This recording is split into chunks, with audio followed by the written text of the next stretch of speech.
Biggest killer in males between the age of 15 and 49 in the UK is alcohol consumption. And obviously, been a crisis for a long, long period of time in relation to the impacts of alcohol. And what I want to do is really strip it down and look at the impacts on it. And there's many different phases that accumulate to this that add up to the consumption of alcohol. And I remember reflecting back in the private clinic when people used to ask me, what was it that made somebody become addicted to alcohol? And my response was that it was never one thing.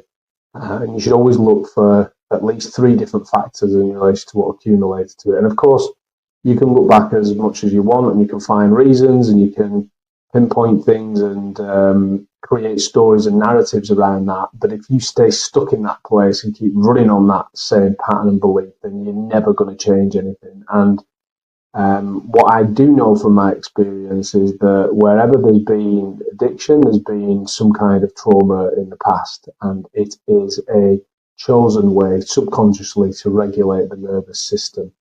That's what I have come through my experience to believe that it is.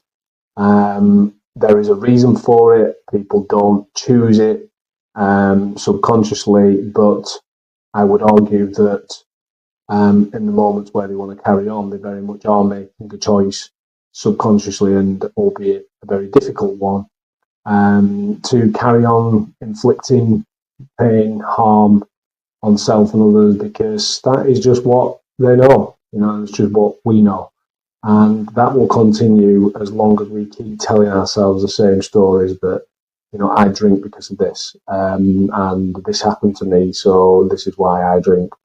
And what we really have to do is, yes, understand and acknowledge things that have gone on, but we have to empower ourselves with the belief that we literally do create the narrative and the story for our life, and we have to take that autonomy and that responsibility to shape that future.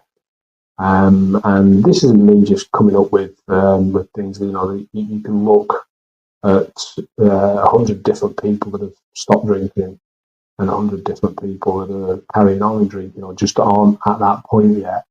And I very much have fallen into both of those camps, particularly over the last 10 years of sobriety and the journey that I've been on. And I know how difficult it is, but what I will say to those people that are out there and are still in the mire of it is, you've got another day, and get up and fight again and have a look at where it takes you.